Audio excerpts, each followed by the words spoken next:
болу керек. Осыны ұмытпаймыз қазір. Ең соңында сабақты бекіткен кезде тапсырмаларда осылар керек болады.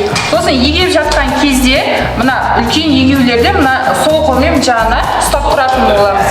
Ол жерде де өзінің мынадай несі болады. Яғни қолды бүгінгі қылып былайынан ұстаймыз.